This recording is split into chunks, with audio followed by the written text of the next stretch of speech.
Hi everybody, and welcome back to Lots of Stories. I am here with one of my favorite storytellers, Will. How's it going, Will? Good, good. Thanks for having me. Thanks for being here. Why don't you tell us a little bit about yourself and how you got into storytelling? Sure. I'm a filmmaker. I live in Jersey City, New Jersey, and recently, as a part of my small video business, I've gotten involved in podcasts. And I knew Adam Wade, who was our teacher, our storytelling teacher from years ago in Hoboken, and I wanted to do a podcast with him. So we started talking about it, and then I learned that he teaches these classes at the Magnet Theater, and so I decided to go take one of his classes to learn a little bit more about how he teaches, so I'd be a better producer of his podcast. And after I took the first class, I got really kind of hooked on storytelling. So then I took his advanced storytelling class. I started going to the Moth, and eventually I started doing some Adam shows. He let me host one of his shows, which is where we met. Yep, I was in that show. It was a really exciting moment for me because it was the first time I was on stage and people had to pay for tickets. It was just $7, but I felt really proud of that accomplishment. Yeah, absolutely. It was the first time I ever hosted any kind of show like that too, so that was, it was a cool night. It was a great night, and there were also 2 or 3 other storytellers in the mix, and it was really nice to hear the flow of, everyone had a sort of different tone and style. It was really interesting. All right, well, we're gonna get started today. Will, do you wanna go first or second? I would like to go second. All right, very good. So Will's gonna help me figure out what kind of story I'm gonna tell. Okay. All right, my first word is going to be eyeball. Eyeball. Okay, E-Y-E-B-A-L-L. Okay, and my second word is going to be paper. P-A-P-E-R. Okay, and now I have to pick a little triangle, so I'm gonna go with this one. Okay. Adventure. All right, the suggestion says fiction. It probably will be fiction. Very good. We're gonna reset the camera. We'll be back in a moment.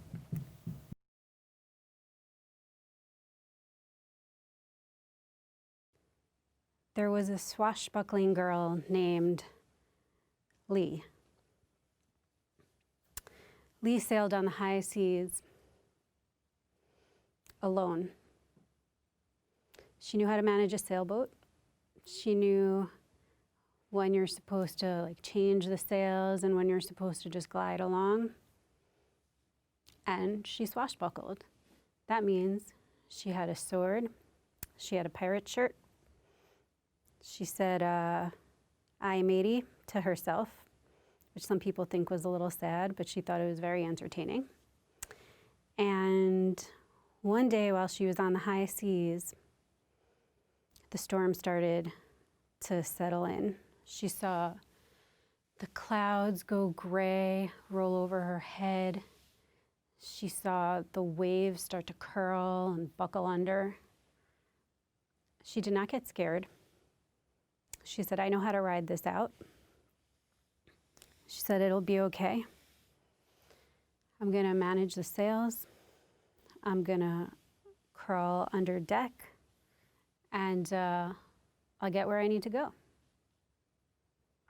I don't advise that you do this at home, but that's what Lee did, and she survived. She was in the bottom of the ship, and she was knocking around, and for most of us, for me certainly, that would be terrifying, knocking your head against the wood deck.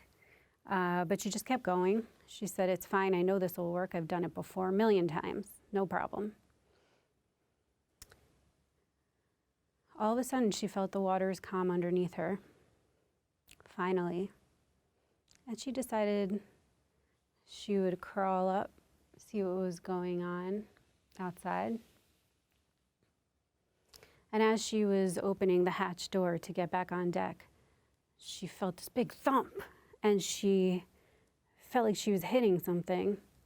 So she crawled up, and she saw, actually she hit an island. This was not just some shipwreck kind of island. It wasn't just sand and driftwood, no. She saw magnificent palm trees and green bushes and flowers of every color. And she looked up, and at the top of the hill, she saw what might have been a castle. It might have just been a really nice house. I think a castle usually means that someone royal lives there, and she didn't have enough information at that point to know. And she was debating whether she should try to make nice or if she should try to rob them. So she decided she'd climb up that hill and see what she could find.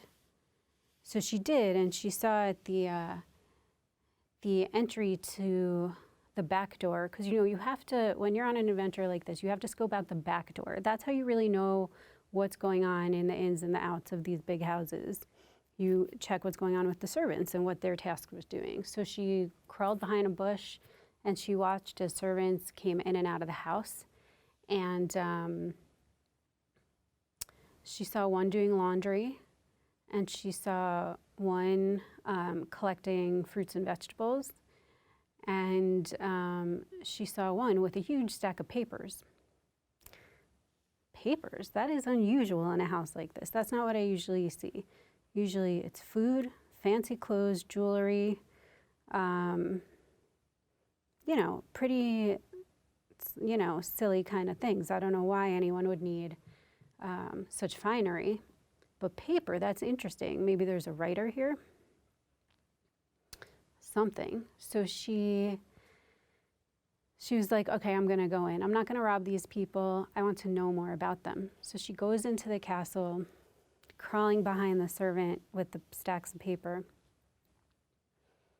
And this is old-timey kind of paper, the kind that looks like it was dyed by tea with the burnt edges and everything. It's really intriguing for a pirate. And she gets to this bedroom at the very top of the house. And the servant goes in. Lee's at the door watching. The servant goes in and hands this young lady the stack of papers. And the young lady is sitting at her desk, like in her nightgown. And she says to the servant, "Why, thanks. This is exactly what I was praying for this morning." And the servant says, "Mm-hmm," and leaves. And Lee is still watching, and somehow the servant hasn't spotted her because, she's been carrying heavy paper, she just doesn't care. And Lee looks into the room and sees this lady has the most magnificent eyeballs. See, the color of her eyes were not what you usually imagine. Usually you think someone has brown eyes or blue eyes or green, but hers were all those colors mixed together like in a swirl. And Lee was just so intrigued by this lady. And the lady said, "I feel a presence." And Lee went in, and they chatted, became friends, and Lee took the writer out on the high seas. And then she had finally had something great to write about. The end.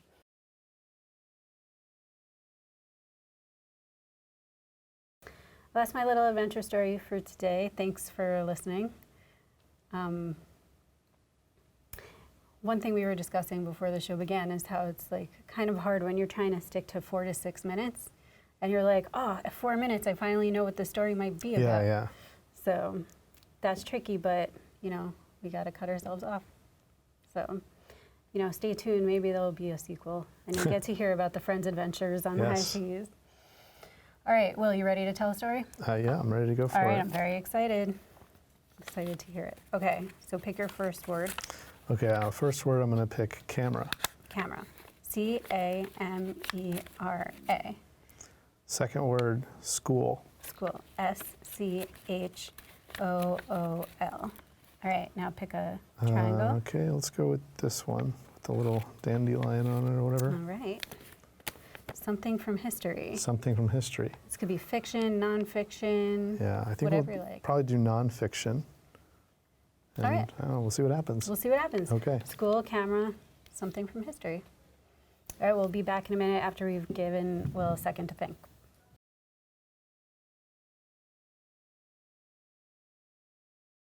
In college, I discovered a love of photography, still photography. I'd always been kind of obsessed with cameras, particularly video cameras, but I picked up a 35 millimeter camera for the first time in college and started shooting stills, black and white stills.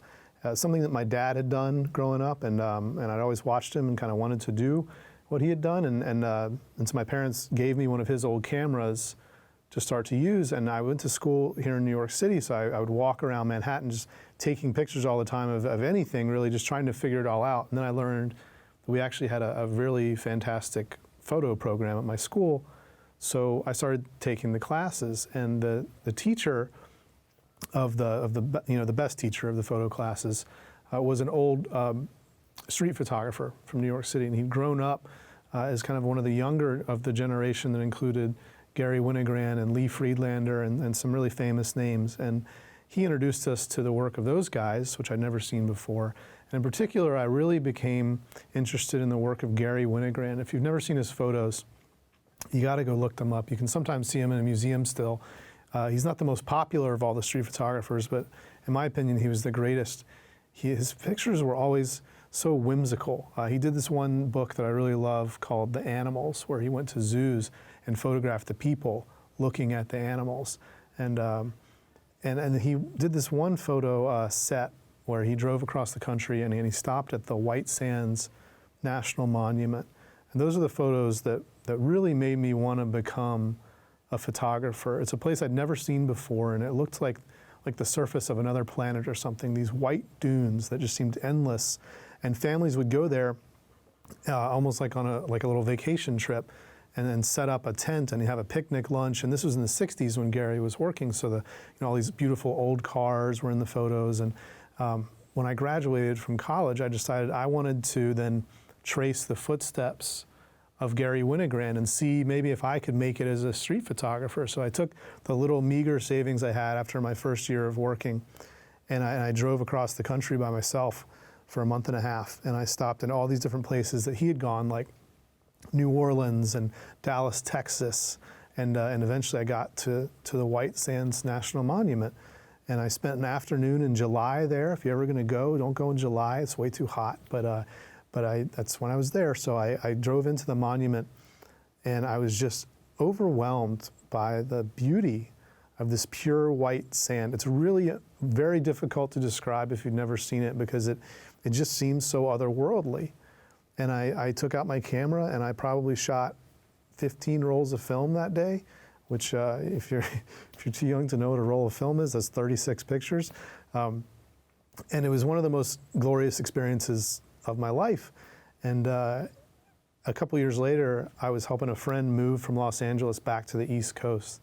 And we were trying to figure out the route to take. He was kind of in a hurry to get there, but I convinced him that we should take the southern route instead of going straight through the middle of the country, so that we could go to the White Sands National Monument and I could show it to him. And so he agreed, and as we were driving back to the East Coast, we stopped in Alamogordo, which is the town nearby there, at night, so we could go at dawn to see White Sands. And so we were the first visitors in the national park that next morning. And we got there, and I'm showing him around, and he's like, you don't really have to tell me why this is so great. I can see it now.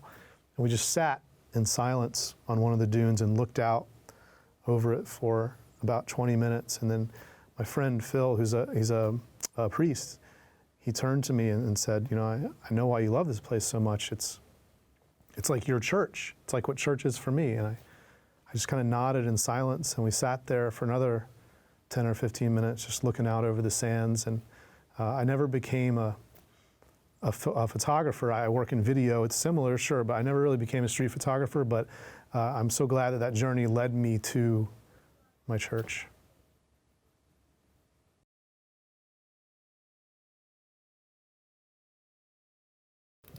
Thanks, Will, for sharing that story. That was really lovely. Sure. I enjoyed yours. I'm very impressed that you're able to do fiction on the fly, because that's terrifying to me. Sometimes I feel like fiction is easier, because I think sometimes it's really hard to be personal and, talk about my life. And isn't fiction just like our lives. Yeah, like, it with a probably veil. is. Yeah, I probably start doing fiction and then end up just telling a story from my life Yeah. with different names. Exactly. I did that last week. I told a story that was about fairies, but it was actually about my family. So, you know. Anyway, but thanks so much. I really, I loved your description of the white sands, especially. That was beautiful. I still have a little. You're not supposed to do this, but I took a little bit of the sand and put it into one of my, like the film canisters. Yeah, I still have it at home. I Yeah. do remember the film rolls. It's so amazing because now with being able to take pictures so fast, like on your phone or any other devices, it's like we're such gluttons for the image, But thinking back to it felt precious, Like if you get to number 34 on your roll, like you want to hold on. Like those have to be good shots. Those last couple. I had a quick experience like that where I was on the set of Spider-Man, with like Tobey Maguire and Kirsten Dunst and those folks.